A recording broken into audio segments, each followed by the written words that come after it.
Shall we start? Yes. Okay. Am I audible?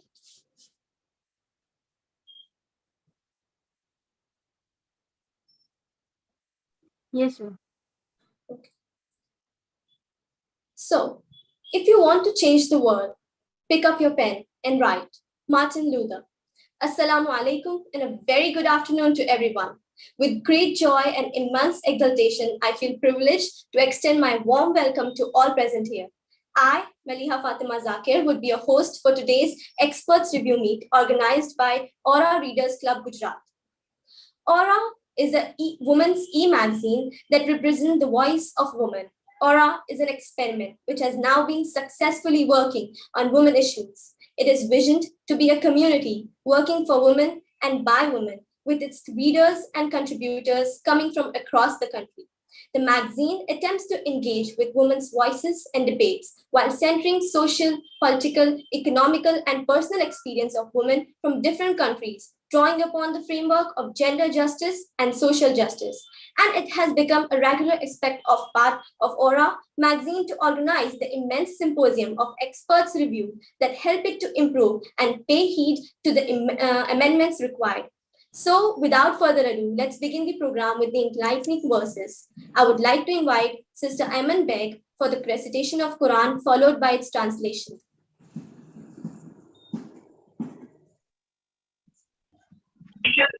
Unfortunately,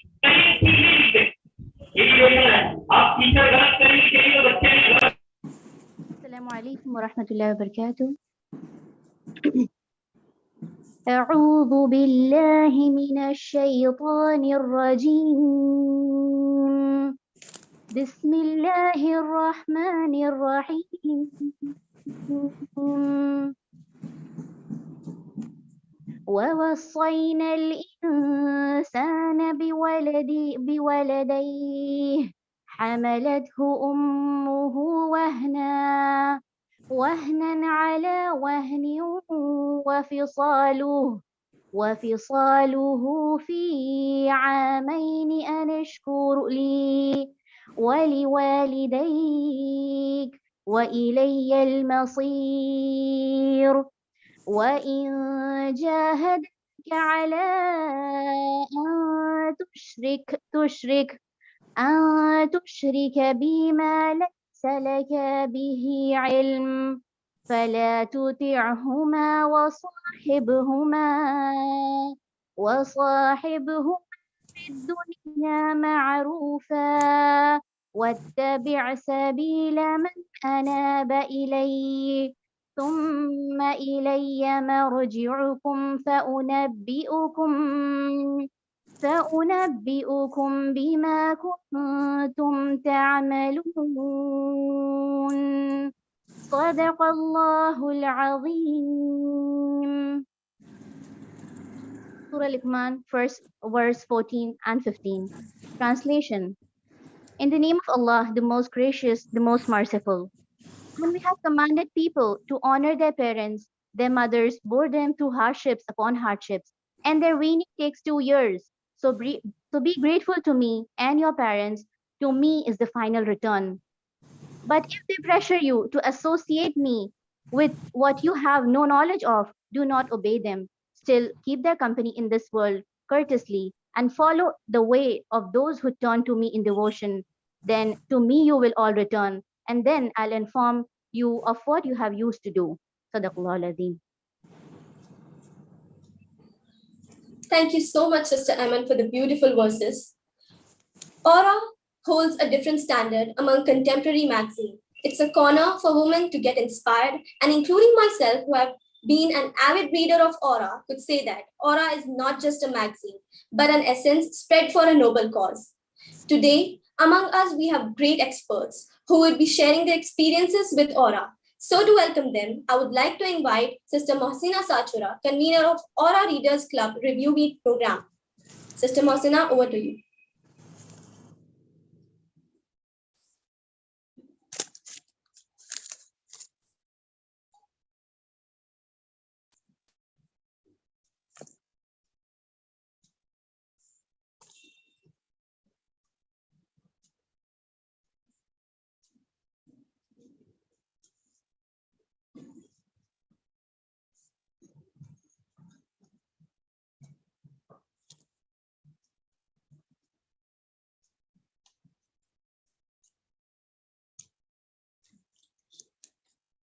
Mohsina, you are mute. Please unmute yourself. Oh, sorry. Assalamu alaikum and a very good afternoon to one and all. May Almighty Allah's blessings and peace be upon you. Myself, Mohsina Sachora from JIH Gujarat, extend a very warm welcome to all of you in the November issue Aura's Readers Club Review Program, organized by the Team Gujarat. Aura, the monthly e-magazine, is a magazine with a difference. Unlike the conventional women's magazine, focusing mostly on fashion and beauty, Aura extends its boundaries to issues touching women in all aspects of life, be it family, be it politics, be it economics, be it mental health, faith and religion, and many more. Or you may say that Aura challenges the preconceived ideologies, the preconceived idea of a women's magazine of women's issues. Reviving feminine strength is the tagline of Aura. Aura attempts to bring the best of women's writing to our screen every month. One of the many beautiful features of Aura, the one I personally like, is the success stories. As we all see that today, when all the media is busy highlighting the failures of man, Aura takes a step to encourage and inspire women by throwing lights on the rare achievements of even the less known women. This optimistic approach of Aura to me was worth a mention. Of course, there is much more to it than that. Today, as we all know, we have gathered here on this platform for the expert review program on the November issue. To add a little more, Aura's Readers Club review programs are actually a unique feedback mechanism adopted by the team Aura, where every month experts from different parts of the country present their views on the magazine. As the chief editor of Aura once said, that Aura believes that no one can attain a perfection until and unless one gets a true feedback. And what could be better by actually asking the readers what they want. It is the reader's right, is what she said, that they tell us what they actually want to read. Another objective of such programs is also to engage with the community of readers, thinkers, and collaborators. So now, for the today's review program, we have with us distinguished women coming from different walks of life, from different parts of Gujarat, who will enlighten us with their views and thought. It gives me immense pleasure to welcome Mrs. Patricia Gonzalez, Mrs. Dr. Shabnam Mansoori, Dr. Tejal Bhatt, Dr. Swalia Sindhi, Ms. Riya Gaur, Mrs. Rizwana Baldiwala, Mrs. Umama Ansari, Mrs. Mehek Mirza, and Mrs. Falaknaz Qureshi. A very warm greetings to all the participants of the program, and a very special welcome also to the chief editor, Mrs. Rahmatunnesa A. Of Aura e-magazine, the editor, Mrs. Samina Afshan, and the sub-editor, Ms. Shaima. I would also like to welcome Mrs. Arifa Parveen, Secretary of JIH Gujarat, the organizing team of the event, and of course, all the viewers who are watching us live on YouTube and Facebook. A very warm welcome to all of you in this virtual event. So without further ado, I would, let us just begin. I request Sister Maliha to take over the proceedings. Thank you one and all for joining with us here today. Sister Maliha, over to you. Thank you so much, Sister Mohsina. Now moving forward, I would like to invite Ms. Shaima, sub-editor of Aura, for the introductory address. Very good afternoon. Greetings. Assalamu alaikum to everybody, to the speakers and the organizers of this program today, to everybody listening in, Aura's readers, followers on our YouTube page. Thank you so much for joining us. So as the sub-editor of this magazine, I have been given this responsibility of introducing a little bit of Aura and a little bit of today's program as well. I think the broader details have already, we think, come in front of you. Sister Mohsina has done a wonderful job, and so at the moderator. So, but what I would sort of like to put in front of you is, the Aura as a magazine, Aura, Aura's vision has always tried to, be as broad as possible. That means a lot of things. That means that we want to be constantly evolving in terms of the ideas that can be generated, in terms of reaching out to more and more spaces. Like we have writers from within the country, beyond India, a lot of diasporic writers, and also constantly trying to sort of improve ourselves, because that is one of the benefits perhaps of being a young publication, is that there is a lot of scope for course correction, a lot of scope for sort of changing what is needed whenever it is needed, a kind of dynamic journey that is going on. And the Aura Readers Club program, somebody brought up a very valid point, that a comment section is always available on a website. So why do we need separate sort of programs to discuss these things? Why can't they just be submitted as a critique can just be submitted as comments, or as emails to the editor, letter to the editor, the traditional formats of accessing a magazine's team, editorial team. But what we found in this journey of having these Readers Clubs programs, I think this has been maybe a few months of it now, maybe more than half a year now, is that I think it's two things. One is that it's not just about giving feedback. It's wonderful to like sort of have a conversation with each other in the same virtual space, where you can very frankly give critique, give your responses, not just in terms of criticism, or not just in terms of critique or even positive comments, but maybe whatever ideas that the article or the poem sparked in you. That is one thing. And the other thing is that we don't want this to just end here. We want our readers, our critics, our contributors to also engage with Aura in the future. So like for us, each program is like a bit of a beginning. We are meeting each other. We've not met each other before this. So we hope that this is sort of a beginning, a point to where you can all write for Aura, where you can constantly get in touch with us and tell us that, no, this section is not working, you can do better, or this is something you can come up with. So it's sort of as a start. Think of it as a start-off point with your relationship with Aura and our relationship with all of you. That's one thing. And the final thing that I want to say is that we request, as Aura's sub-editor, as Aura's editorial team is here, we request you to be as open, as blunt, as honest as possible about the magazine, whatever its failures, its flaws, whatever mistakes there are, or what you really liked about it, what you want to see more in the future.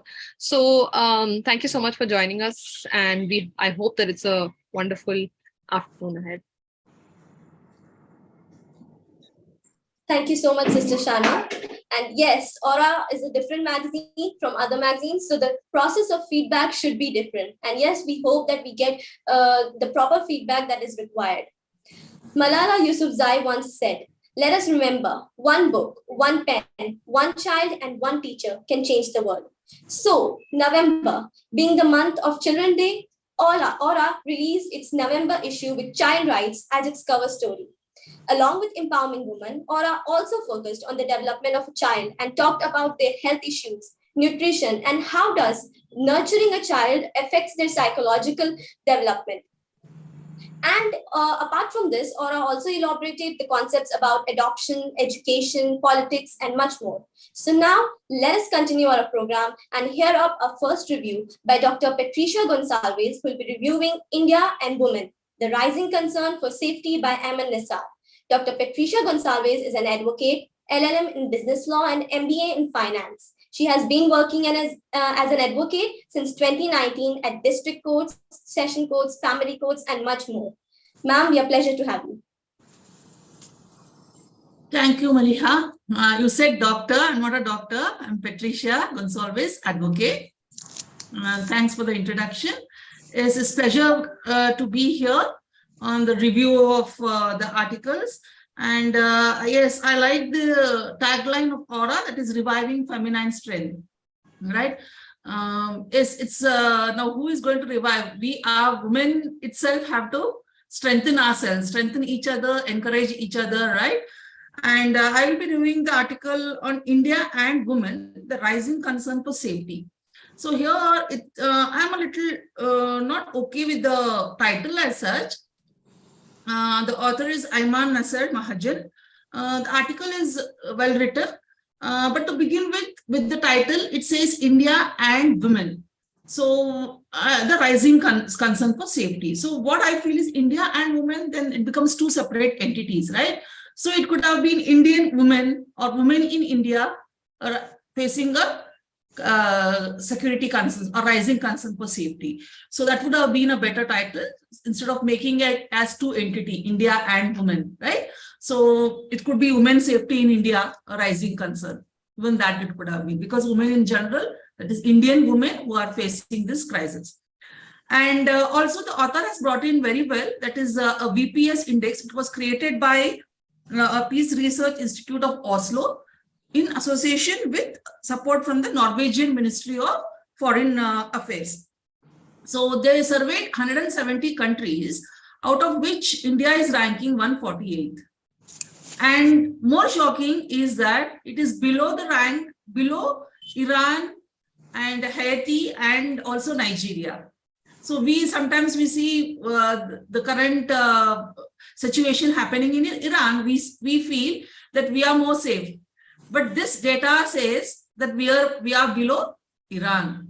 So we are 148. They are somewhere around 130 or something in the 30s, but we are still lacking. We are 148. So it is a wake-up call that women in India are not safe. So, and then also one more phrase I came across. Why is women's safety gruesome, the author says. So here I beg to differ, that is gruesome is not a word. We can say women's safety is pathetic or not up to the mark, or not much is done with respect to women's safety. So gruesome will not be a right word here. And also it goes on to say that idea of women's safety is chased away by several things. So again, this whole phrase is a little vague term, chased away by several things. So you could have put in as maybe it is suppressed by patriarchy or misogynistic mindset. So those words could have come in there, which would have given us more clarity.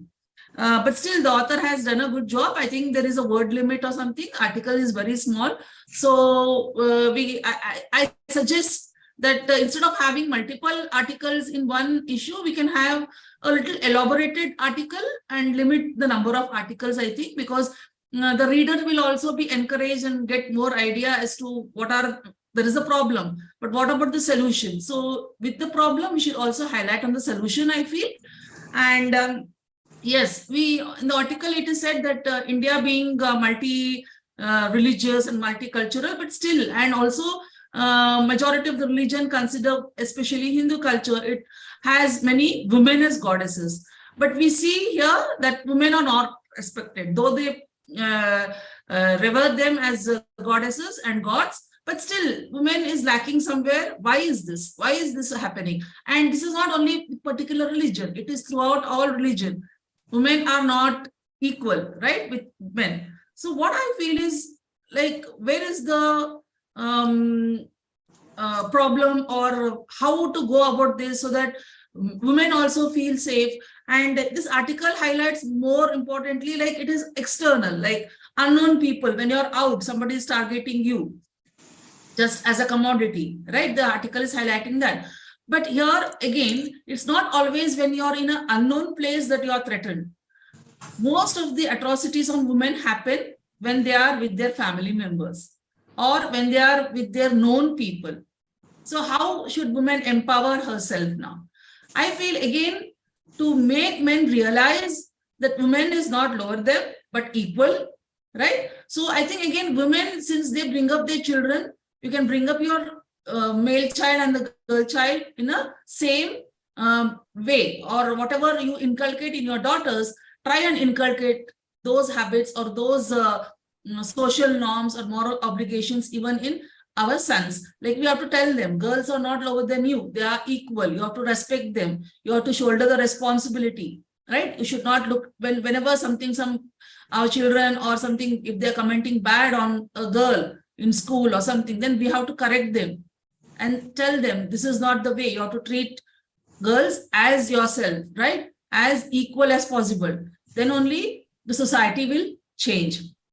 And also, it's not that only when we are out, as I said previously, when we're out, yes, we are in an unknown place, we feel unsafe. But what about when we are in houses, right? So how to deal with these situations? So again, women, when we come to know of something is happening to a child or to another woman, so we should not ignore, we should be there to them, encourage them, help them, voice the concern, right? And also there are laws in India. So why recently in 2012 to 2014, there was a survey conducted only in the city of Delhi, and where they found that there was 35,000 cases registered with respect to women feeling unsafe or women atrocities on women. But what happened is only 150 of those in those cases, only in 150 they were convicted of those guilty. That means what? It's not even 1%, it's less than 1% where conviction is happening. That means there are laws, but the way to implement them, the implementation is not happening in a proper way. Why is this? Because women are not occupying the seats which are required. Seats in the sense, when I say, whether it be in politics, whether it be in police, whether it be in other administrative departments, women are represented very, very less. Representation of women is very less. In parliament, it is below 9%. So naturally, when women are not represented by women, how can we be strengthened or become bold, right? Or how can women's rights be recognized? So that is why, I would say that we have to encourage each other and also let our daughters take up the unconventional, rather than being just doctors and teachers and nurses. We encourage them to become more of go into other professions, take up IAS, also take up politics, right, to represent women and strengthen us. And also there are women laws, right, especially if a woman is facing harassment in her dwelling place, that is in a domestic relationship, everybody must be aware, there is a Domestic Violence Act which will strengthen. This is not only against the married woman, it is against if any woman is suffering, we are in irrespective of relationship, whether she is a sister, mother, daughter, they can invoke this law. And also we have for women who are at work, and if they suffer anything or if they are intimidated by the male fraternity over there, then there is a law called Sexual Harassment of Women at Workplace. That is protection, prevention, and redressal. So this is a very good law where women, if they are facing any threat from the male colleagues in their workplaces, they can resort to this law. And so when laws are there, we have to, boldly use them, not to harass the male people, but still we have to exercise our rights and feel safe and not get scared or not voice it. Main thing is women, sometimes they feel reporting a wrong against them is itself in a socially stigma will be there on their name. So that is why they hesitate to report such offenses. So what I say is we have to encourage each other, and I think your article can highlight more upon how women can emphasize their right and what are the remedies available to women in the coming articles. I think you can highlight on those things and make women aware of all the laws which are available in our country so that they can efficiently use them. So I think the article was very good, but again, it was only with respect to the problem faced by women. I would suggest that the article also have, along with the problem, the solution and where to look for the solution. So thank you. Thank you so much, ma'am. Women's safety is a very sensitive topic, and it needs to be talked a lot. There's a lot of things to talk about. So Aura will surely bring more issues concerning with this topic, and will surely keep your feedback in mind. Thank you so much. Moving forward, our next expert is Dr. Swaleha Sindhi, who was formerly a faculty at the MS University of Baroda, Gujarat, and currently works as an academic advisor. She is also an associate editor at Eurasia Review and has more than 40 research papers under her credit. And she'll be reviewing Education and Loss of Values, Ideals and Reality by Aisha Syed. Ma'am, please.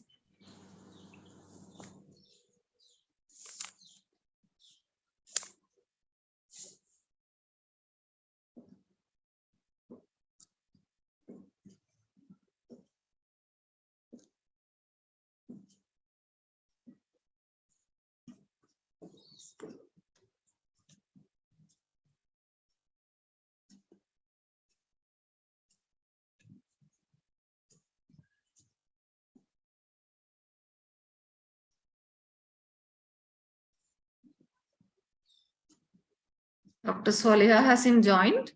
Can you please check, Musina? If not, you can call the next speaker. Hello. Okay. I'm there. I was not audible. Yeah, now you are audible. Okay. The paper which I'm Dr. Swaleha. Good afternoon to all of you. The paper which I'm going to review today is Education and Loss of Values, Ideals and Reality by Aisha Syed. Now, in this article, author has raised two major concerns. One is loss of values in formal school systems. And second is institutions' failure to provide opportunities of critical thinking and freedom to act and perform to this new generation of students. Now, according to John Dewey, school is an essential part of the real world. And in this context, students develop values and attitudes within a learning ecosystem, formally, informally, and non-formally. And therefore, students are influenced not only by educators, but by family, school, religion, and media. They all play a part in forming the individual's mental and moral world.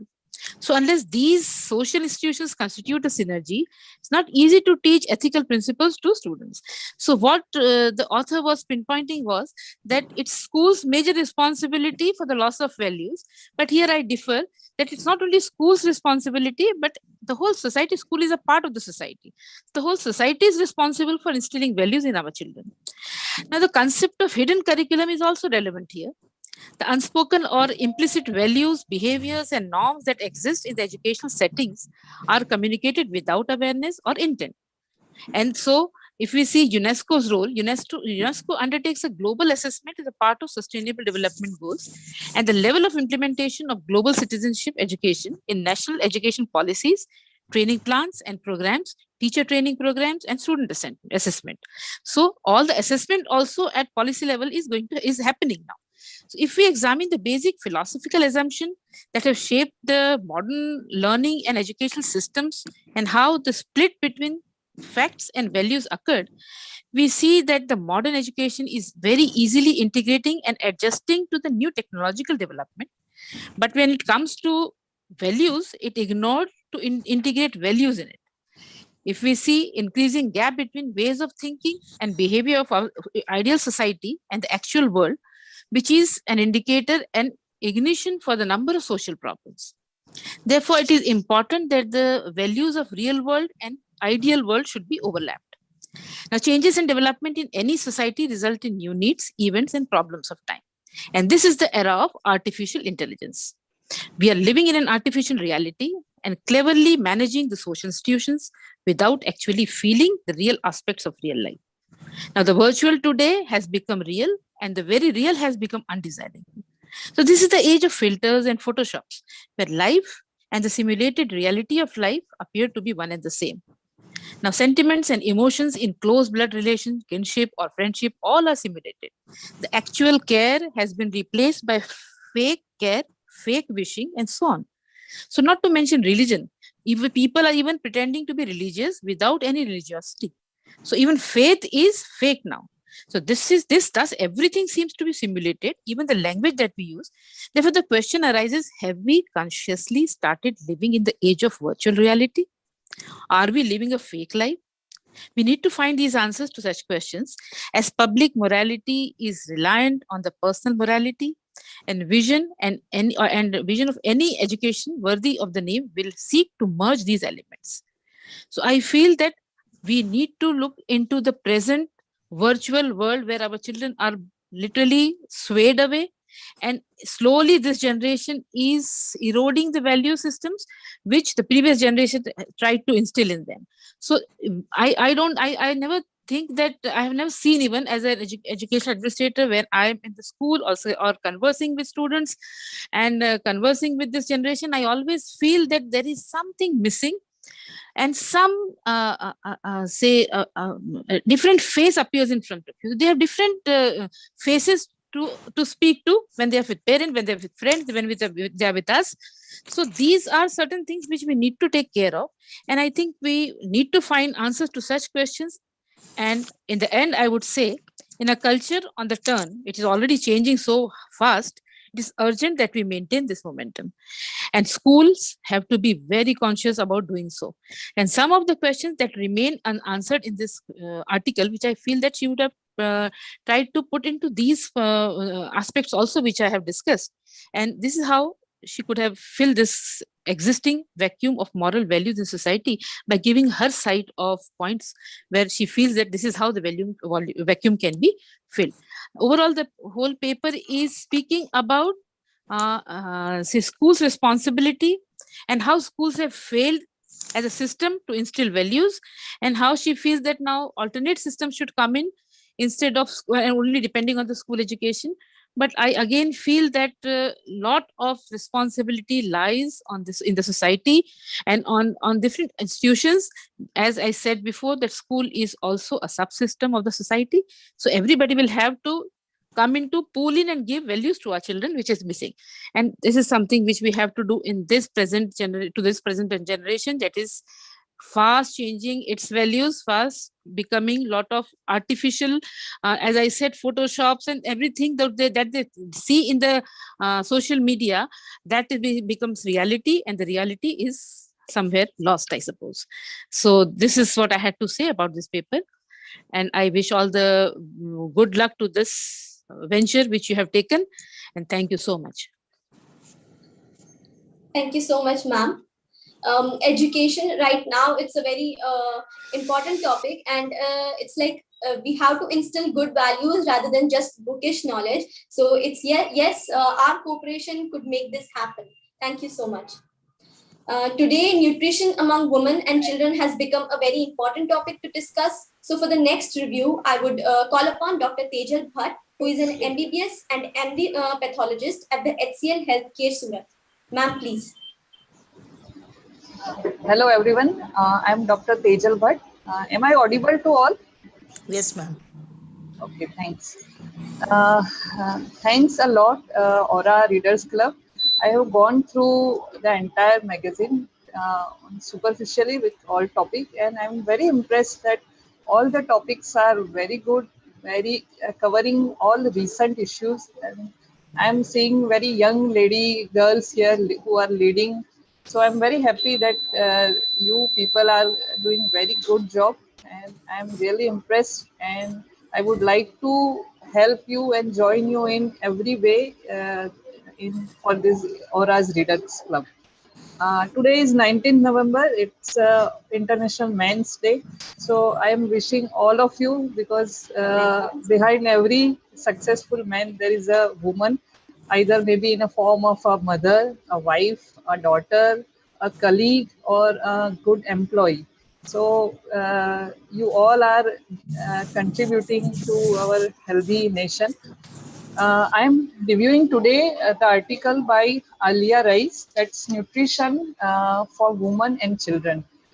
Very good topic, very precisely written, and have a beautiful picture of all nutrient what we should eat in our daily life. So the first wealth is health. As we know, if our health is good, then we can do everything in life. This is what people don't understand. That obesity is a symptoms of poverty. People think like obesity is a sign of prosperity, but actually obesity is a sign of poverty. If you are obese, then you might be lacking in some nutrition. It's not about a lifestyle choice where people are just eating and not exercising. People are talking like you are eating this and not exercising. But it is starting from the kids. What kids are carrying in their lunch box in an early morning school time. They are having lunch box which have a very low amount of nutrition. So Alia has written very beautiful article on how we should improve our habit of eating, uh, especially for children and women.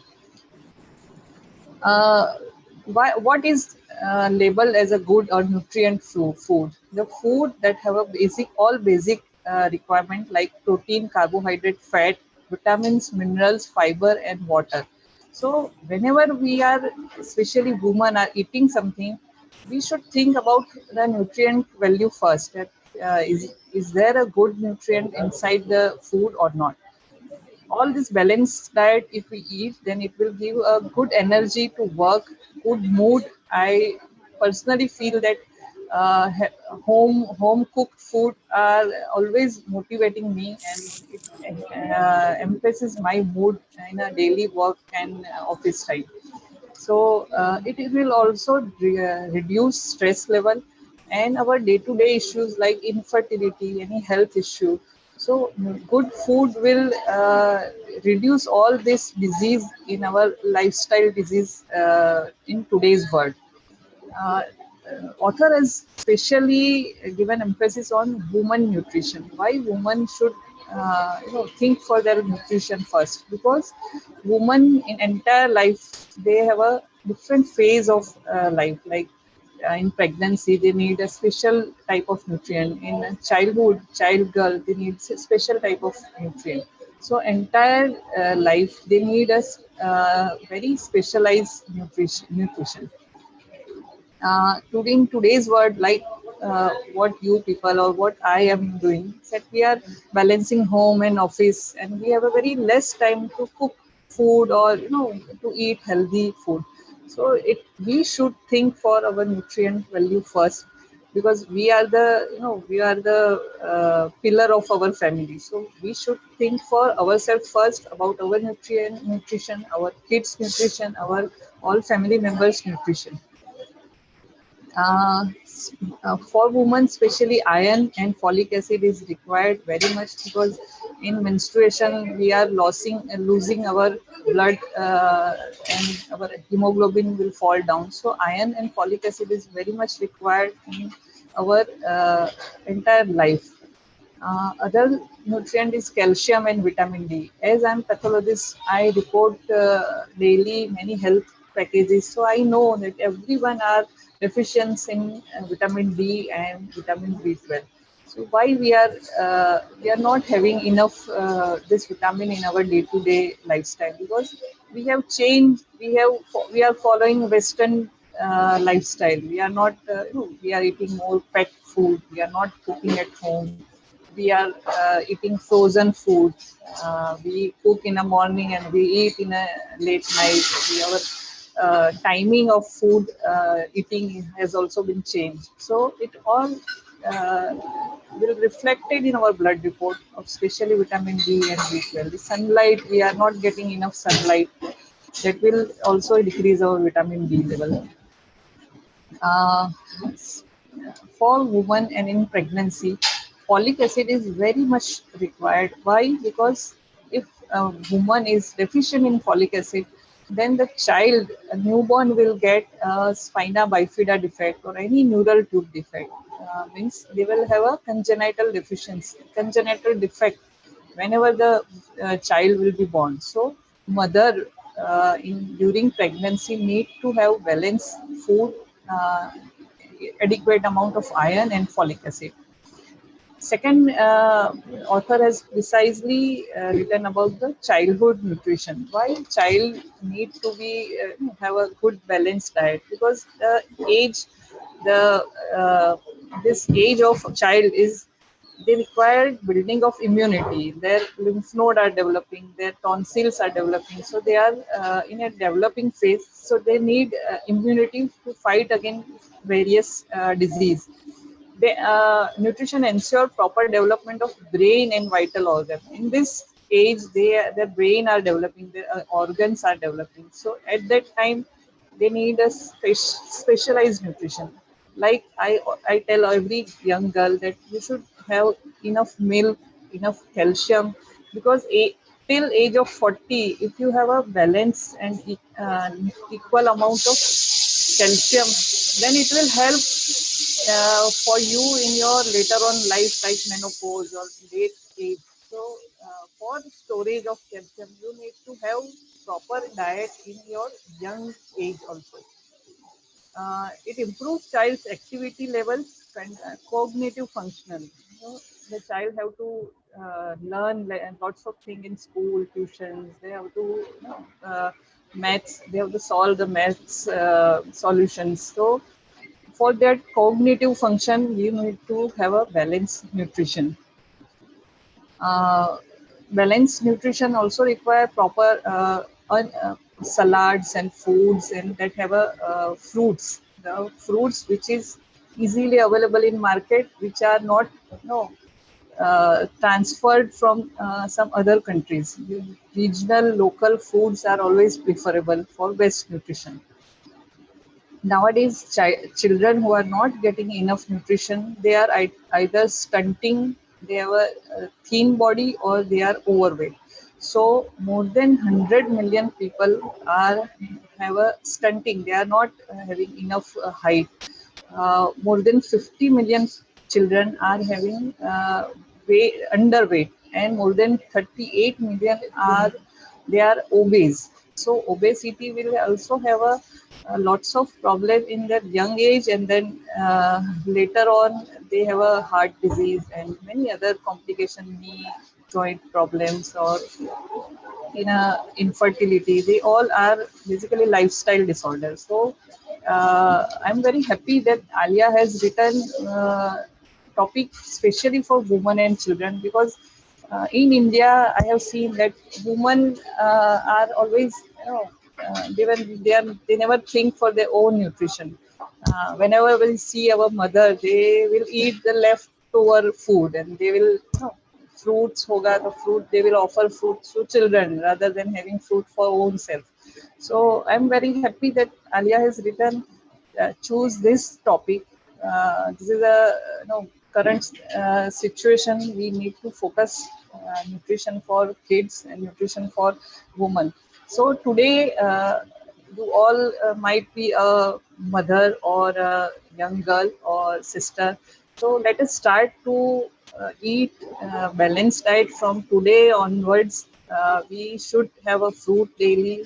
Should have a salad daily, and less of processed food, less of packed food, less frozen food, and always think for nutrient value first before eating anything. Before our stomach need a proper food. So before throwing anything in our stomach, think for its nutrient value first. So this is all about nutrient women and children. And thank you again, Aura Readers Club. And Malia, I am very happy that you are so confident. I have never seen such a club who are initiating by such a young girl and such a confident girl. So all the best to all of you, and have a successful future days to Aura Readers Club. Thank you. Thank you so much, ma'am. It's glad that you liked Aura, and we'll be happy to have you engaged with it. And yes, this is what hidden hunger is. You get the food, but still the lack of nutrition makes you poor. So yes, this is a very great concern to have nutrition in your life rather than just food. Thank you, ma'am. Our next article for review is Child Right in India, NCPCR and Recent Developments by Saadat Hussain, which is also the cover story. So for its review, I would invite Ms. Rizwana Baldiwala, who is serving as a science teacher in Zenith School for over 23 years. Ma'am, please.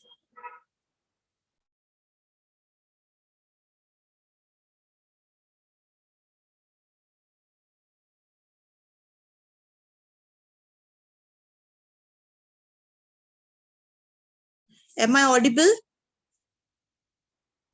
Yes, you are. Okay. Once again, Good noon to one and all and the dignitaries on the dais. It is indeed a privilege and honor for me to stand among such eminent and experienced personalities as most of us belong to a fraternity where we are connected to children in some or the other way. Nothing can be more constructive than a platform like Aura, a stalwart magazine which portrays and propagates reviving feminine strength. As we have already heard the two talks, important topics discussed by Ma'am Tejal Bhatt, and I'm sorry, the first, I could not get your name, ma'am. I stand before an illustrious audience today to address the subject offered to me, child rights in India. Before I actually embark on this journey, I would like to elaborate on the syllable child rights. What is child right?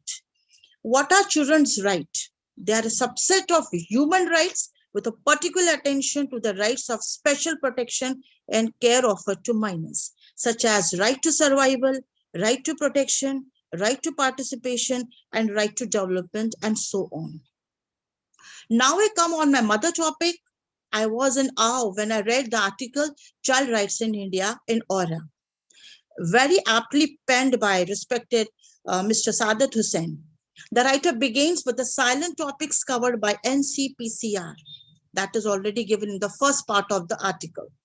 As put forward by Saadat Hussain in Aura, the recent conclusion of the survey conducted by the Uttar Pradesh government for the madrasas, the media is now reporting unverified and unofficial data on the amount of unrecognized madrasas. The 12 question posed by the media as put in the write-up. The very eminent Saadat Hussain puts forth a question that how can the state government conduct survey madrasas which have the protection of Article number 13 of the Indian Constitution? The government justified by stating that the objective of the survey is due to the rising concern over protection of child rights in madrasas. Various rights and the objectives have been mentioned in the article. Mr. Saadat Hussain very well addresses to the three claims made by the NCPCR regarding madrasas. Claims and facts checkups put forth help to clear the blurry and the ambiguous picture of the madrasas portrayed by the survey. Whether it be the claim in reference to the decline of 50% in the cost of feeding children, or that of the very ambiguous claim that the syllabus is from Aurangzeb's time, or that the madrasa are funded by the so-called secret sources. Mr. Hussain addresses the claims with justified statistics and reasons. The article very well caters to clearance of false claims. And above all that, the aura, true to their name. Yes, they do create an aura in the intellectual sense, in the knowledge sense, bring forth this article which penetrates to bring out the truth. With due respect, unlike other magazines, I personally found this little booklet with tons of information and knowledge, with food for thought. I would take this opportunity to thank the organizers for recognizing me for this statement. My culmination for my few words would be that the pen has always been mightier than the sword. And I'm privileged and blessed by Almighty, who has made a medium to make the children hold the pens. Thank you, and have a nice day. Thank you so much, ma'am. Yes, this time Aura proved that this is a tradition of celebrating children with giving gifts and making them special. But this time Aura made child rights as its cover story and made us know that yes, child rights is a very important topic to discuss. Thank you, ma'am. Now, let us welcome our next expert, Ms. Umama Ansari, who is a principal, educational consultant, and a teacher trainer. She'll be putting her thoughts about a special section dedicated to children, that is Children's Corner. Ma'am, please. Assalamu alaikum, everyone. Am I audible? Yes, you are. Is it clear? Okay. Thank you so much, team of Aura Readers Club, for giving me this opportunity and trusting on my reviews and all.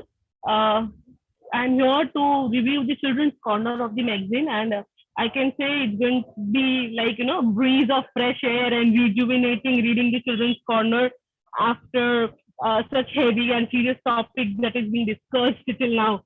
So I think everybody's mood is going to lighten up after reading or after going through what's given in the children's corner, and that's the beauty of being with kids, that it lifts up your mood.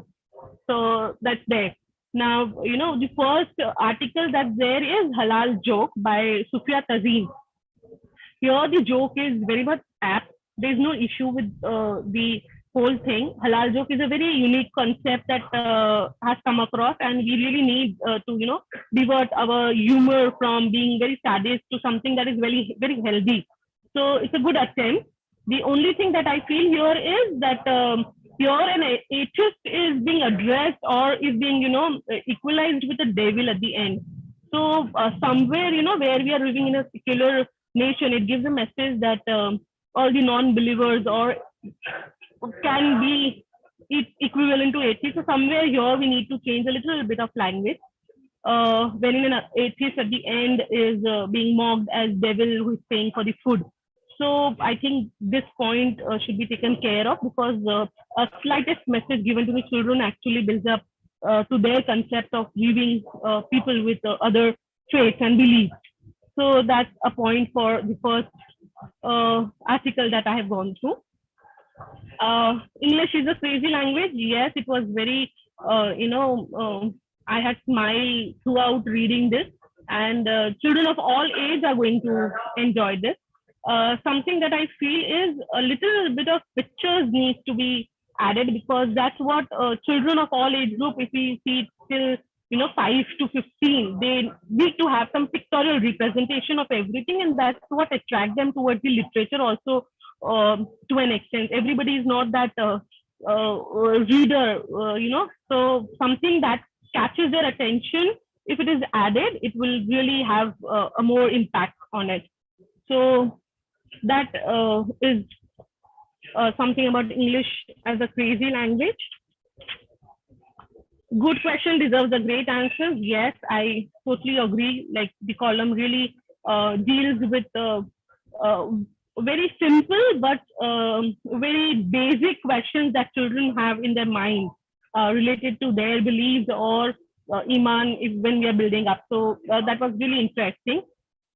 Something on dua for protection of disease. Yes, obviously that's going to be there. Something like laziness needs to be included. Nowadays children get bored very easily, and when I interact with children, they so that can be added or can be included in next issue that we put in.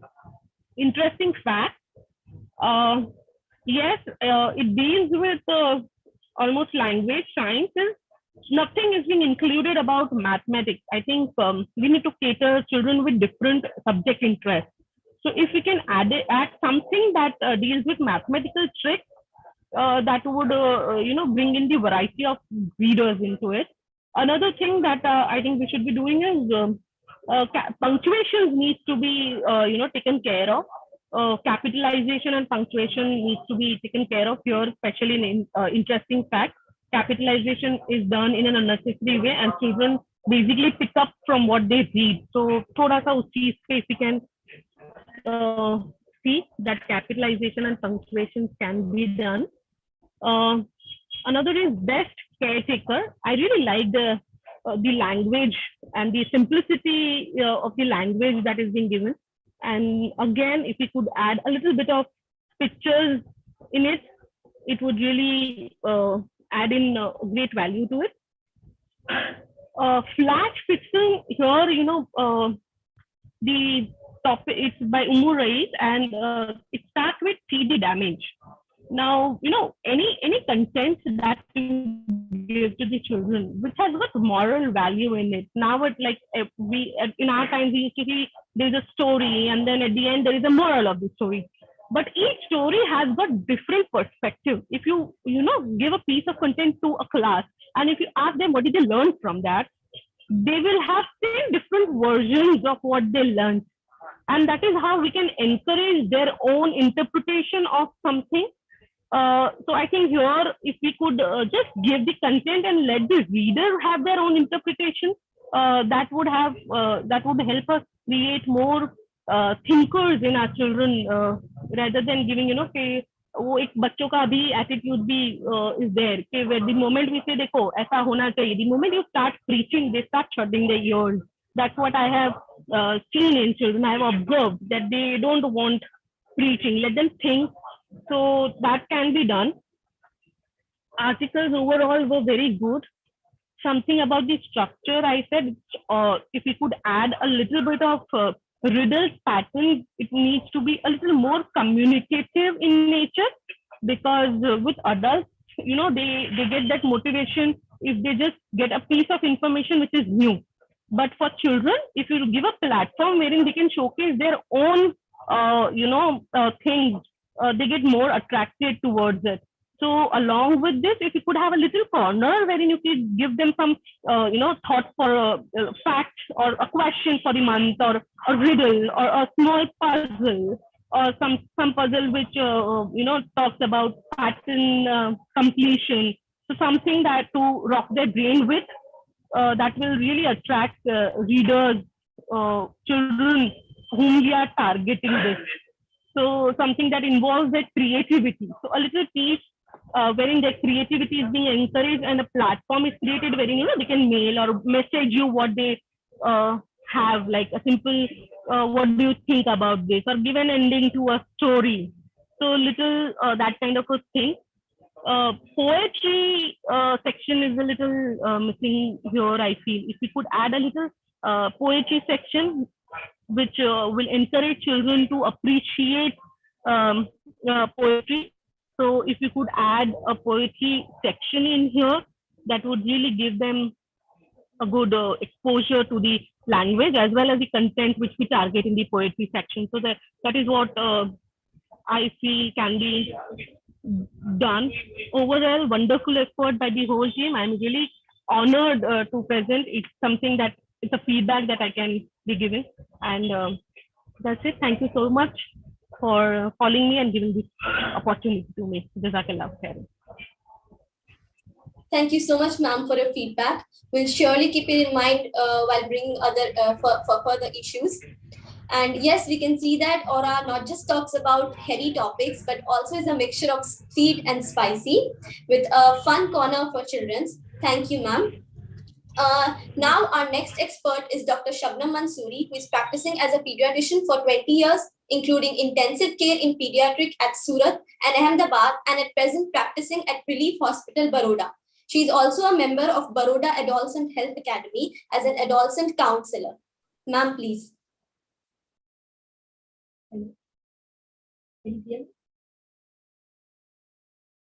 Am I audible? Yes, you are. And Salam is fitting. I have 7 minutes to do registration, speak about. And as Tejal ma'am rightly included all the things, what are the nutritious values we should include in our children's food.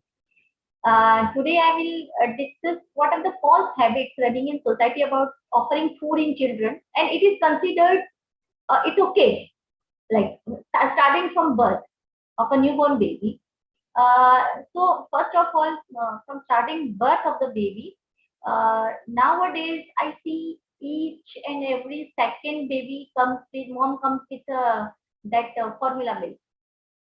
They don't want to take much pain to feed by mother's milk, and relatives create a situation that more of tenderness to mom, and to offer more rest to mom, and in this pattern what happens, babies stay apart from mom. So such 2-3 days are gone, and the baby is not taught proper breastfeeding, and then onwards baby goes on dabba milk. So nowadays I have seen not many patients, even after explaining him lot, but as soon as doctor is left, they start the buffet. So they give it up. So this is the first step. Now comes and the top phase, sorry. That is called weaning. Weaning period is from 6 months around. We are offering babies, infant babies, the top food. So what is false habit goes in society? they directly start with biscuits. Either biscuits or the top milk. There is no need of another milk. Here, baby is receiving mom's milk already.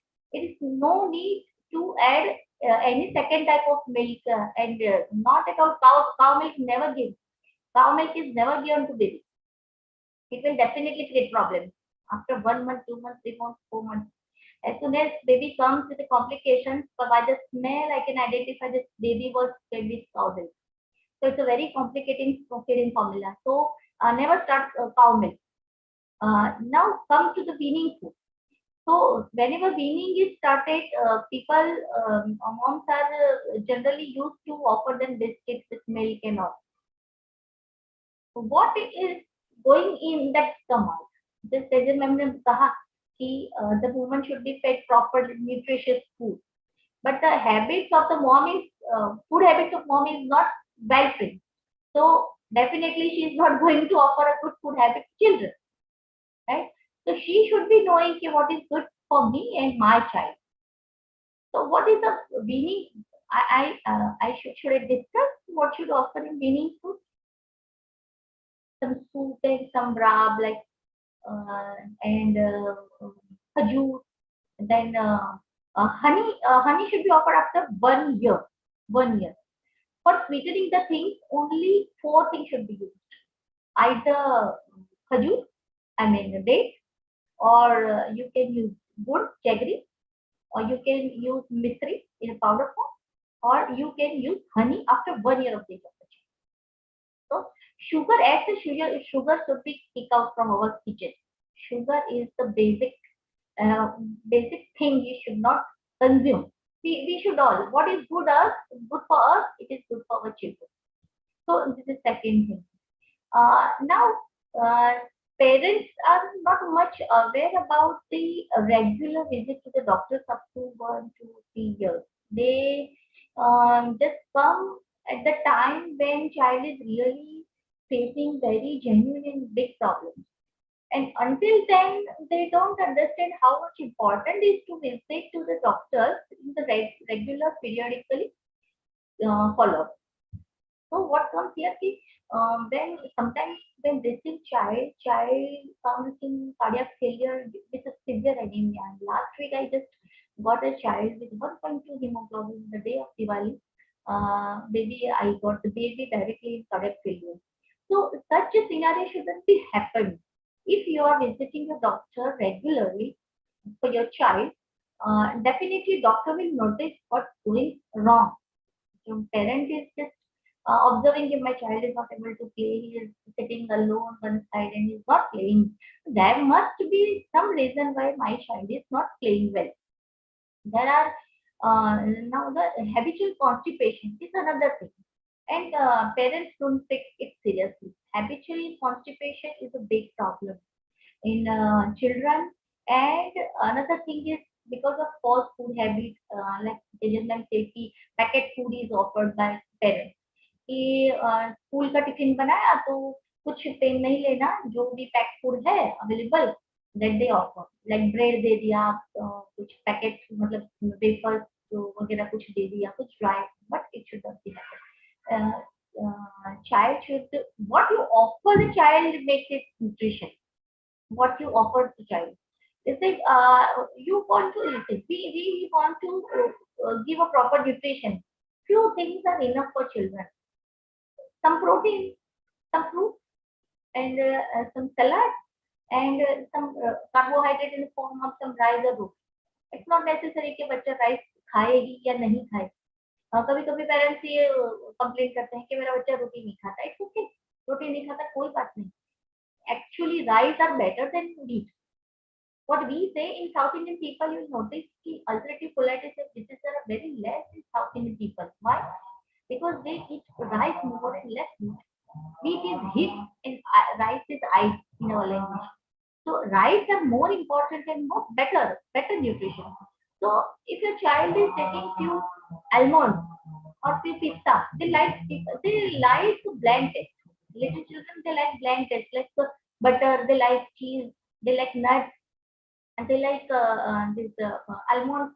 आप भिगा हुआ बादाम रात को रख दो, सुबह बच्चा आपका आराम से खा. So sometimes the parents ask कि मेरा बच्चा कुछ खाता नहीं और उनका appetite their appetite is much more multiple times food than others, right? So children should be offered food frequently. कुछ ना कुछ आप उनको देते रहें, घर में कुछ ऐसा न्यूट्रिशियस कुछ क्या वो बना के रखें, चिक्की विक्की ये बना के आप रख सकते हैं। रोज सुबह उठ के आपको आप थोड़े से बादाम उनको भीगे हुए दे दें, पिस्ता बच्चों को पसंद होता है और कभी खजूर पसंद होती है, बनाना पसंद होता है। If your child is eating few nuts in a day, 1 or 2 fruits in a day, some thing to eat in form of carbohydrates, so that is enough for them. But we need to them offer them frequently. तो उतना उतना करते करते ही उनका तो काफी हो जाता है। तो इट इज वेरी इंपॉर्टेंट कि हम उनको पैक्ड फूड ना दें। देखो खाने के लिए तो अलमाइटी क्रिएटर ने बहुत कुछ दिया है, क्या नहीं देना इतना ही पता होना चाहिए। We should know only what not to give. If we just focus on what not to give, everything is good to give, right? So whatever natural is, it is always good. What is processed and what is manufactured in the food industry, that is, it should be avoided. So I have observed in the last few camps in periphery villages, but I have seen the children in the village are much more healthier than our city people children. What I previously when we are studying in our residency, we were observing the kwashiorkor and marasmic children in our practice. But nowadays, the village people they fit their children with better food. And in adolescent girls, in our nursing colleges, when we go for adolescent counseling in their classrooms. So when we interact with them, and that most of the complaint is weakness. They cannot remember the things what is taught in class, and depression and all the things. So that is all about the food habits, how toxins in the food, and there is no habit of daily exercising. Water is very important. Nowadays children are having many complaints of headache and abdominal pain, gastritis and acidity. Since few last years, gastritis and acidity are very common in every second third patient coming in OPD. They come with a random abdominal pain, mesenteric lymphadenopathy and mesenteric lymphadenitis, for which sometimes they're leading to the intestine complications in intestine, and they undergo surgery just because of the wrong food habits since long. And so what the false practice in runs in our society कि मेरा बच्चा तो रोज एक ही packet खाता है, ज्यादा नहीं खाता, but that one packet is enough that allow baby not to get any more hunger for the entire day. Even one small chocolate, it contains lot of sugar that completely eradicate the hunger contraction from your child's stomach. So then cold drinks same. Cold drinks are the poison. I call these cold drinks are poison, never do. Then thanda pani. We are supposed to not, please don't keep chill water bottle in your fridge. It is not good for us. It's not good for them. पंखा चलेगा बस ma'am, एक तो पे पंखा चलता है, but your newborn cannot bear this one one regulator पे भी पंखा जो रखा है, it cannot be, right? So then they come to सर्दी की दवा दो, सर्दी की दवा दो. सर्दी is not to treat by medicine. It is just to take a proper care, right? You can prevent from the common cold. So these are the some routine day-to-day clinical practice we observe. What are the false habits in society, and the people don't consider them very serious. Even after telling multiple times, they still continue. You all are dignitary women, and if you are acknowledged with these things, you will tell your circle many ladies, and rightly we can improve this false habits. So these are the few things. The child nutrition is a very big topic. We start from morning, we can take to evening. But in short, these are all false habits we should take care of about that. And what we offer, it should be good to children as it is good to us. So what is good food for us, it is good for them. ये ठंडा पानी, chilled water, cold drinks, they are absolutely omitted from their regular diet. Biscuits, packed food, and this should be omitted from their diet, for their diet. तो regular वो चाहे चने खाएं, सिंग खाएं रोज, कोई दिक्कत नहीं है, चाहे 4 केले खाए जाए, कोई दिक्कत नहीं है। सीजन का कोई फ्रूट कोई नुकसान नहीं करता है। सीजन का फ्रूट हमेशा अच्छा होता है, फ्रेश होता है, इजी अवेलेबल होता है। मॉर्निंग टू इवनिंग में थोड़ा सा राइस खा लिया, थोड़े नट्स खा लिए, थोड़ा अपना फ्रूट खा लिए, that is enough for them. तो हम ये ध्यान रखिए कि हम बच्चों को क्या ऑफर कर रहे हैं, जो हम देंगे वही उनको आदत पड़ेगी। There are lot many attractions in market. Sometimes I think now to offer the food to even bigger children, even elder children, to offer a good food for mother is really very challenging. तो कभी कभी मैं सोचती हूँ कि ये market वाले ऐसा तो क्या करते हैं कि बच्चे वही मांगते हैं, तो फिर मैं भी वही करूँ। तो मैंने अपने वे में एक कोशिश ये की, मैंने भी कलर वाले वेजिटेबल्स ला के उसमें जुगाड़ लगाया। तो मेरा जो आइडिया था वो सक्सेस भी हुआ, और दूसरे दिन वो डिमांड बढ़ने पे लगी। तो इट इज ऑल अबाउट जुगाड़ बिजनेस। तो मदर्स के लिए वही है कि बस कुछ जुगाड़ करें कि कलरफुल वेजिटेबल्स को अपने रेसिपी में कुछ शामिल करें, और वो जब food is very well decorated and smelling very good, तो definitely they are going to accept this food.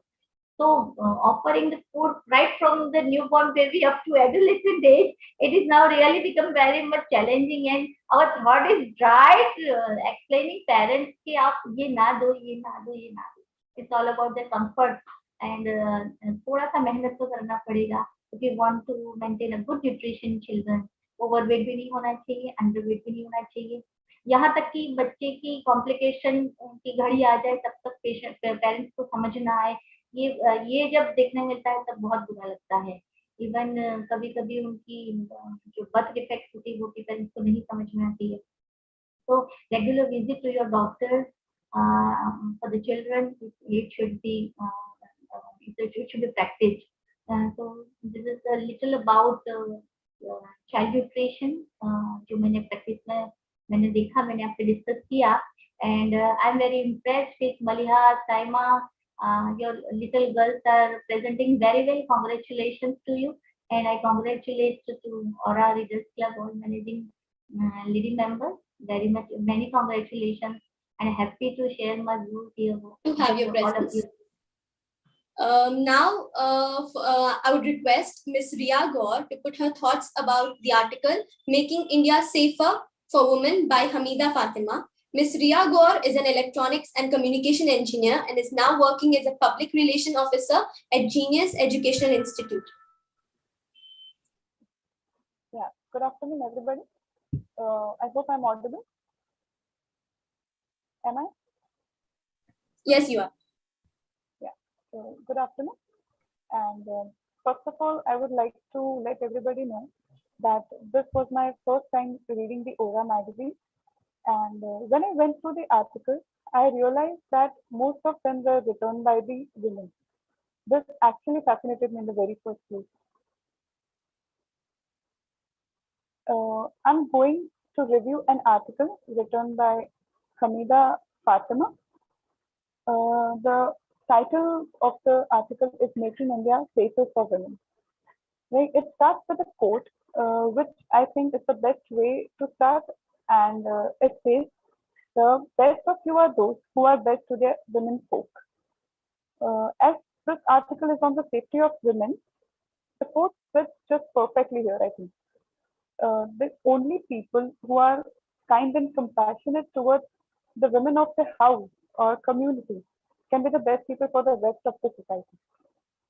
Like if one cannot respect the women of their own family or community, we can never expect them to show some respect towards the women outside. So I think this was a great start to the article.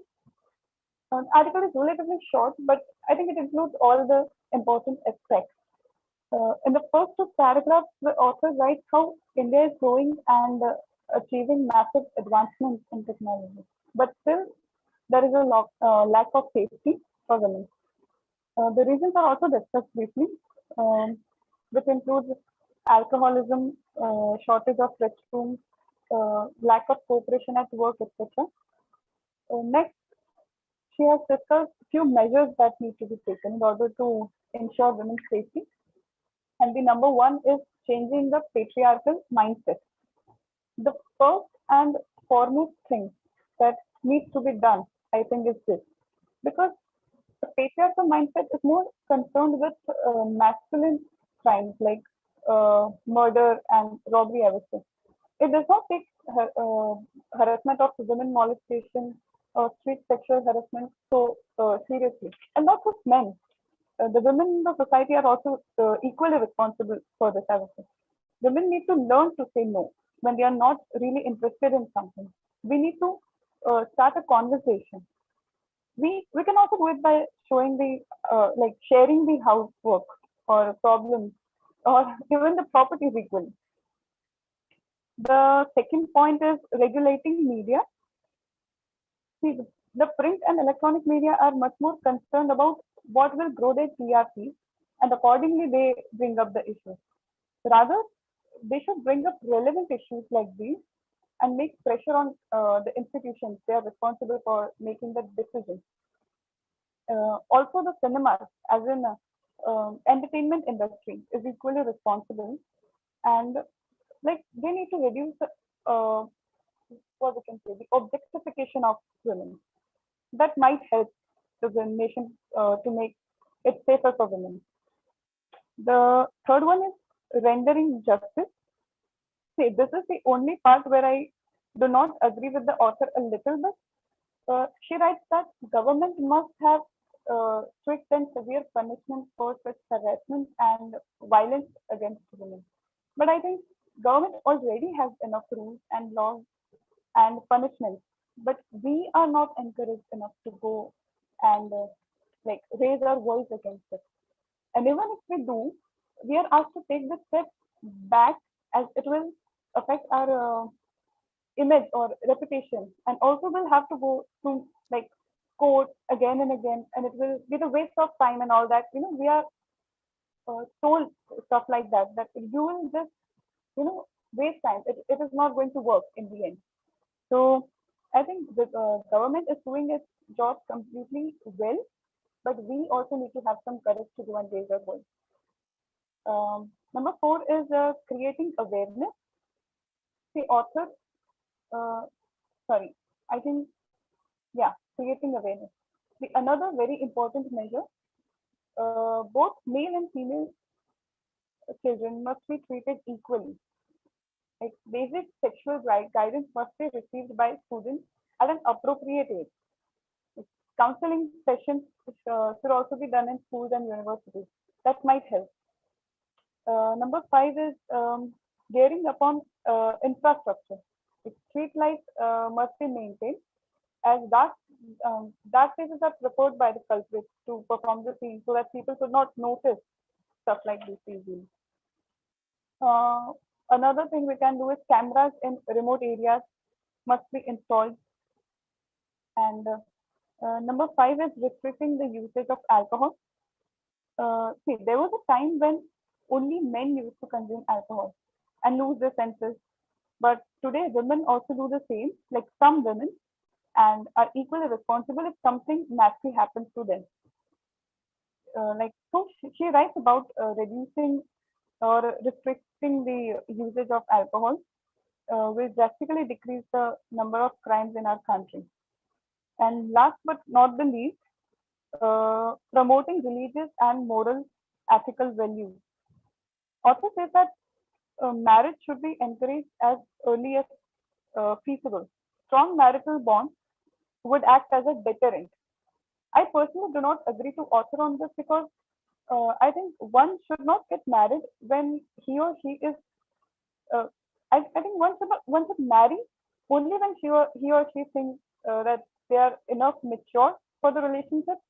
Not every marriage has a strong, what we can say, marital bond. If it goes well, then well and good. But I don't think that every marriage has a strong marital bond. So this is not the solution, that if you get married early, stuff like this will like it get reduced to some extent. So yeah, this is my like short review on the article, and thank you so much for listening to me and giving me this opportunity. Thank you. Any of the important points need to be taken care of for the women's safety, and yes, we'll all together make women's safety easier. So let us proceed and hear our next review. That is, so for that, I would call Ms. Mahak Mirza, who would be reviewing Raising Our Child Right by Samreen Fatima. Ms. Mahak Mirza is an LLB advocate. Wait to you, ma'am. नहमदुहु व मुसल्ली व अला रसूलिहिल करीम अम्मा बाद औज़ु बिल्लाहि मिनश शैतानिर रजीम बिस्मिल्लाहिर रहमानिर रहीम rabbi इश्रह ली सदरी व यस्सिर ली अमरी व अहलुल उक़दतम मिन लिसानी यफ़क़हू क़ौली रब्बी यस्सिर व ला तुअस्सिर व तम्मिम बिल खैर। अस्सलामु अलैकुम व रहमतुल्लाहि व बरकातुहू। I am Mahak Mirza, and here I am presenting my views on this topic, Raising Your Child Right by Samreen Fatima. But first of all, I would like to thank Aura magazine for doing such a wonderful work for women. All the articles of this magazines are good. They become more attractive because they are connected to a personal life. The article which personally touched my heart is Raising a Child Right by Samreen Fatima. In this article, some little girls about 8 to 9 years old are listening a story about an ugly fairy who faces many kinds of discrimination in fairyland just because of her looks. At the end of the story, most of the girls had tears in their eyes because they had faced the same kind of discrimination just because of their looks. Even the class topper too. This is such a sad reality of our society. If we take a break from this fast-running world and think what we are doing to our kids, is it right to always force them to win this worldly race and make them feel bad for not getting good marks or not looking better than others? What is the definition of beauty in today's world? Everyone just wants to see fair color. People think having fair color, tall height and good appearance is beauty. But how we can forget that only thinking about physical beauty is such a big sin because it is Almighty who created us. In Surah Al-Imran, Allah subhanahu wa ta'ala said, "It is He who creates your faces in mother's form as He likes. And Allah has created us in the best way. Everyone should think that I am the best version of myself." Now, the important question is why we are facing these kind of problems. The reason is we are moving far away from Allah, the Almighty. We are giving more importance to this worldly life than the life of Akhirat, the life after death. This worldly life is just for some years. The Akhirat is everlasting. The other main reason is unawareness. Unawareness about the right way of life. If we talk about word Islam, we notice that Almighty always teaches us obedience, calmness, humbleness, purity, truthfulness, accountability, and fear towards bad deeds. When we will apply all these qualities in our daily life, we will get the strength to avoid such kind of criticism and discrimination. Because Islam is just not a religion, it is a way of life to live life. Islam gave us such a precious gift, and that is Quran. Dr. Allama Iqbal said Quran is the only book which is read without understanding. That is very true. We just read Quran without understanding its meaning. Quran has all the solutions of our every single problem, but we don't focus on it. The further very important reason is parents themselves. If the seed is not good, how we can expect the tree to be good? It is not that easy to become parents. There are so many changes need to be done in your own life to become a good parent. Today's young generation is living their life in an un-Islamic evil way, which is destroying our coming generations.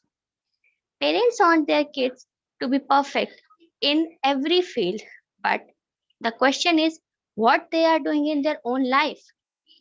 Today's boys and girls get married, they start a new life, they want to explore the world and enjoy their honeymoon period for 2 to 3 years. And after all this, they start to plan a baby. And when baby's school start, they just focus on his marks and all. They don't focus on his manners, his behavior. And when he don't behave well or not at good manners, they start complaining at it. Is it true? No. This un-Islamic evil way of life only destroy your kids. The best time to start thinking about upbringing of your kids is right after when you choose your life partner. Yes, giving a birth to new life is just make you parents. You have to work every day to become a good parent. You have to sacrifice many evil things. Further, the article says that according to many researchers, up to 7 years old mind work like a recorder. But what today's kids are doing, they just have phones in their hands.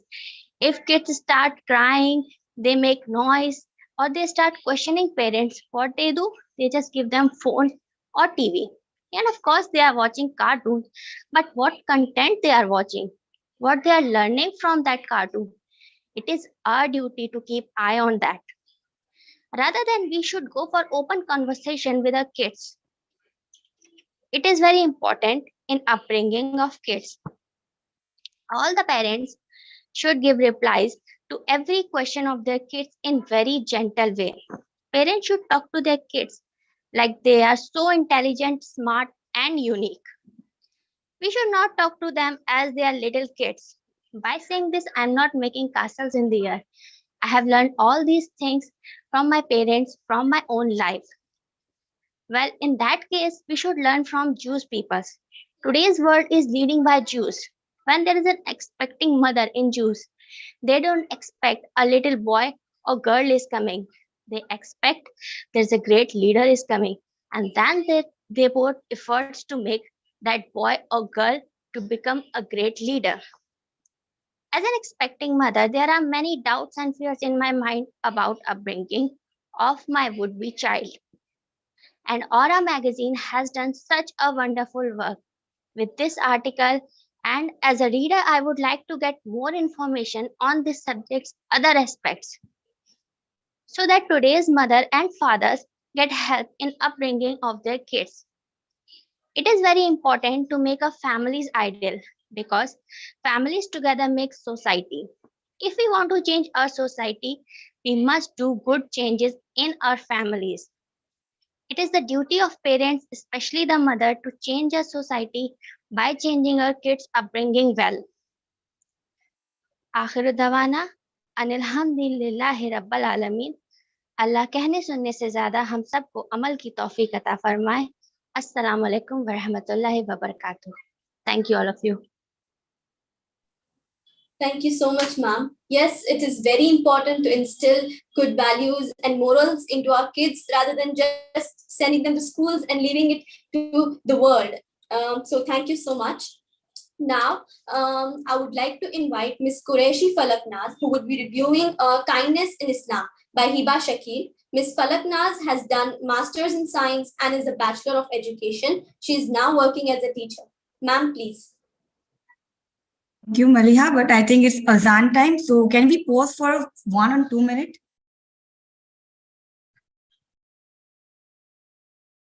Am I audible to you? Yes, you are. So can we pause for 1 minute as it's Azan time? We can continue after Azan.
If you're ready, ma'am, you can begin.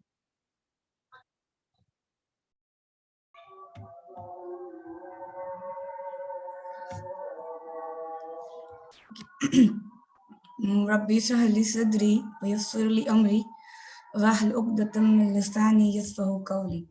Assalamu alaikum wa rahmatullahi wa barakatuh. Thank you, organization of Aura Magazine, to giving such a great opportunities. Myself, Falaknas Qureshi, and I am representing your article review, the article Kindness in Islam, and its essence by Hiba Shakil. Hiba Shakil directs attention initially to the fact about kindness in Islam and its essence. I think it is very important topic which we can discuss among the world because it's nowadays it's necessary topic. The article moves us to think deeply about kindness, importance of kindness, and concept of kindness in Islam. Kindness, if we think about kindness on the basis of dictionary and sources, kindness is defined as the quality being friendly, generous, and considerate. But kindness means so much more. Kindness can mean different things to the different people. The meaning is in how you choose to show it, be it through empathy, acceptance, kind gestures, thoughtfulness. The possibilities are entirely up to you. Kindness might look like being helpful or showing empathy. It may mean doing nice thing without expecting nice thing in return. As mentioned in article, if we talk about the concept of kindness in Islam, it's very clear. Islam is a religion of peace and love. Islam is a religion of a kindness, being a kind, and it is associated with the kindness only. Allah Ta'ala said, love to all mankind and living creatures on the earth. Displaying acts of kindness is a fundamental aspect of Islam.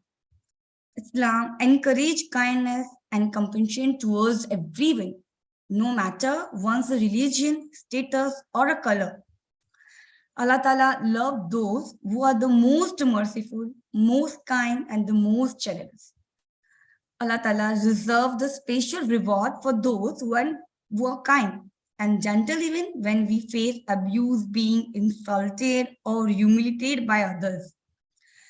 Islam focuses or emphasizes that importance of forgiveness, even if the other person is doing evil on you.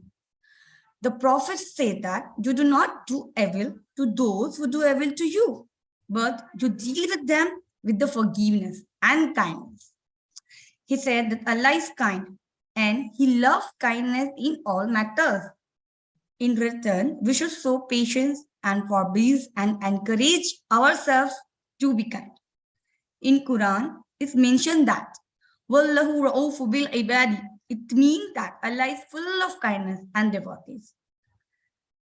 If we talk about the importance of kindness in Islam, as mentioned in the article, it's mentioned very clearly and very precisely, but I think I would focus on that point also, that Prophet Sallallahu Alaihi Wasallam said, indeed, among the believers with the most complete faith is the one who is the best in conduct and the most kind to his family, to his neighbor.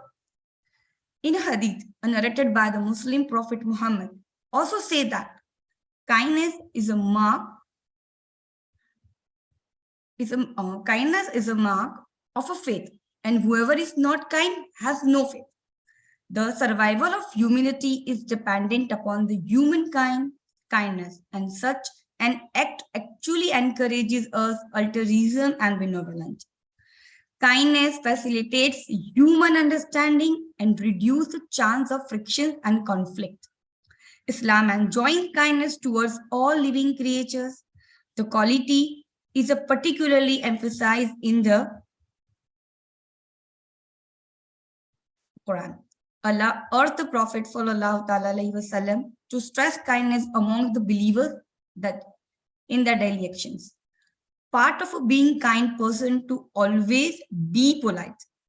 When we interact with others, care of their feelings by using polite words and gentle tone as much as possible. A humble and a courteous manner of speaking can bring calm and peace to any situation. Let's not forget that forgiveness is also kindness. Let us not fixate over determining who's right or who's wrong, but instead, above all, choose kindness only. At last, the main thing we all know about the kindness and rewards we get from that, but what about the practice? We can implement kindness in many ways, such as replying others with a good smile and some kind words. Part of being a kind person in the world is to always be polite. When we interact with others, care of their feelings by using polite words and gentle tone. We can help others in many ways. We can do small work for them. Remember one thing, that it is not all about yourself. It's about us. We are humanity. We are the creatures of Allah, and Allah said you must take care of each other. If we expect the blessing from Allah, be kind to His people. We can speak respectfully to everyone, as we never know when we would meet them. Kullu ma'rufi sadaqah.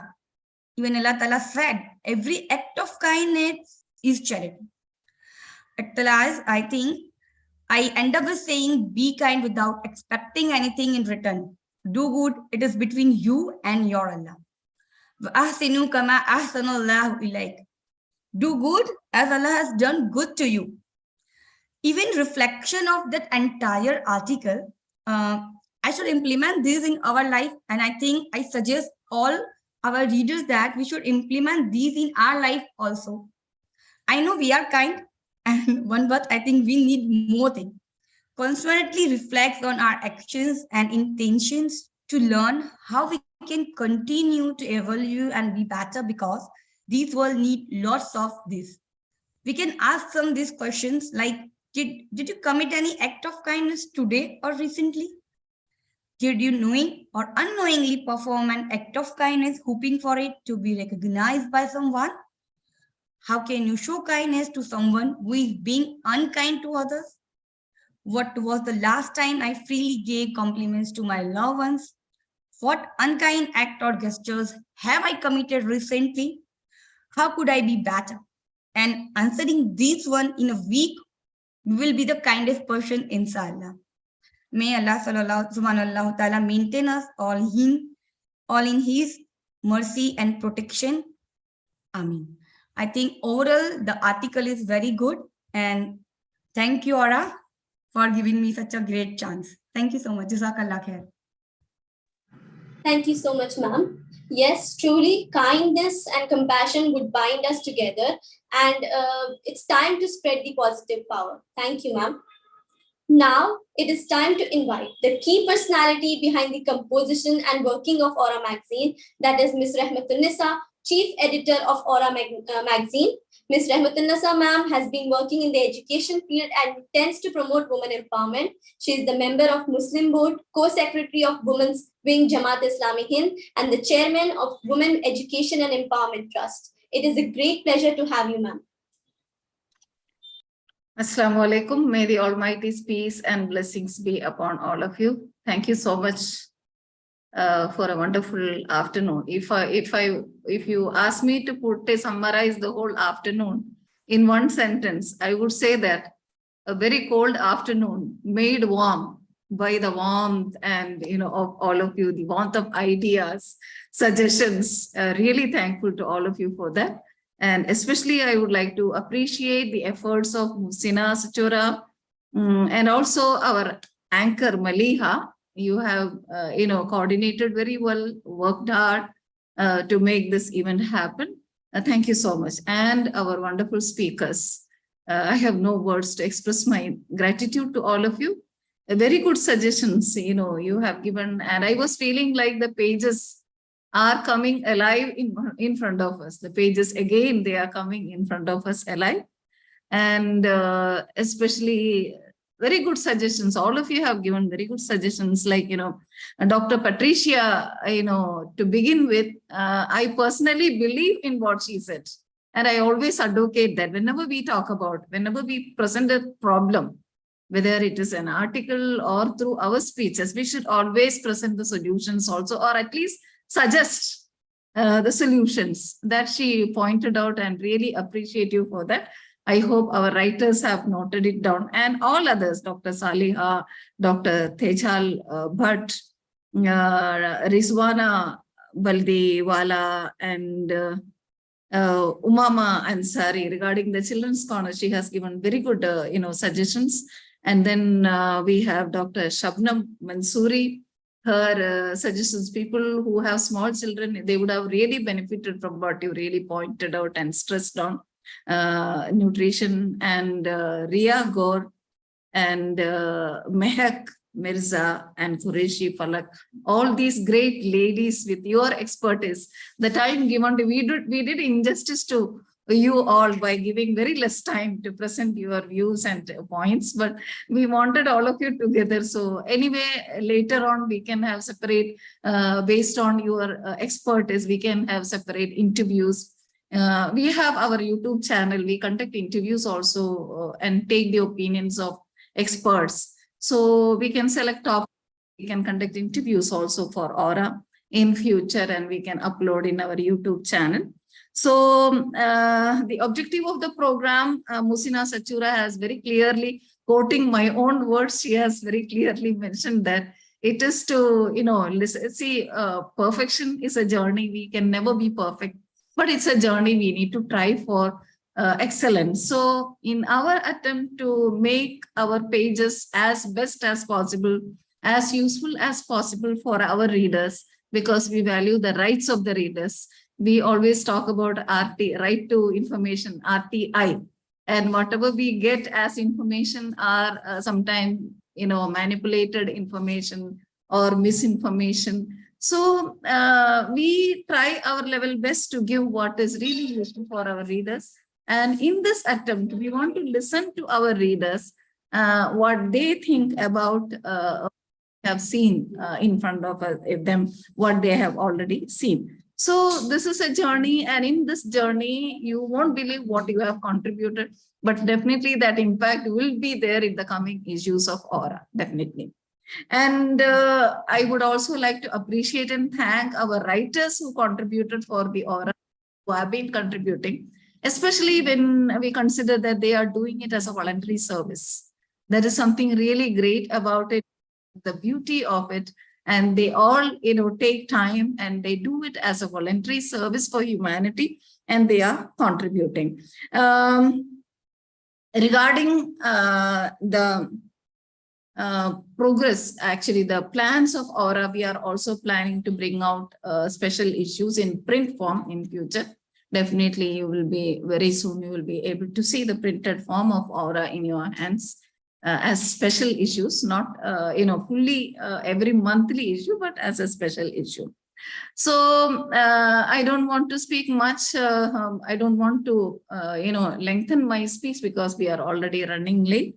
One thing I would like to tell all of you again, I would like to stress is, as you all know, it is clearly evident that this is from a Muslim platform. A Muslim organization is, bringing out this magazine. But at the same time, there are pages where it is to educate the community and to enlighten the community, to empower the community. But at the same time, we cater to the needs of the general readers, everyone. There are more general topics which cater to everyone, including the Muslim community. But of course, some religious instructions like enlightenment from the Quran are also there. So it is yours, Aura is yours, and own it and, bring it up. That is what I would like to tell you. And being a program from Gujarat, just as our sister Ria Gaur pointed out regarding women's safety and problems, she said that we need to have the courage to raise our voice. And we have enough laws in our country. If you consider the laws for women's safety across the world, I think India has more number of laws than any other part of the world. Since 1962, we have Dowry Prohibition Act. But putting it into practice is where we all lack. And, a lot of corruption And at implementation level, what happens is mostly, this is what we are seeing. When it comes to a crime against women, the crime is not considered as a crime and it is not dealt with like that. The victims' religion and politics, the accusers, the people who did it, their religion and politics comes into more discussion, comes into more consideration than what the woman has undergone. This is what we have seen in the case of Bilkis Banu, and this is what we are seeing in the live-in relationship, what happened in Delhi. And both are, we have to see both the cases in the same tulas or same, scale. And here the victim is a victim and the, person who did, the convict is a convict. The accused, the criminal is a criminal. Whichever religion he belongs to, no religion promotes crime. But if he belongs to that religion, it doesn't mean that you have to support that person. Or if he doesn't belong to so-and-so religion, it doesn't mean that you have to support that person. So with all our solidarity to Bilkis Banu and all other women who suffer, who are being raped again and again in the procedure of law enforcement. A woman gets raped once, but the same woman gets raped 1,000 times through the court procedure. That is what somebody said.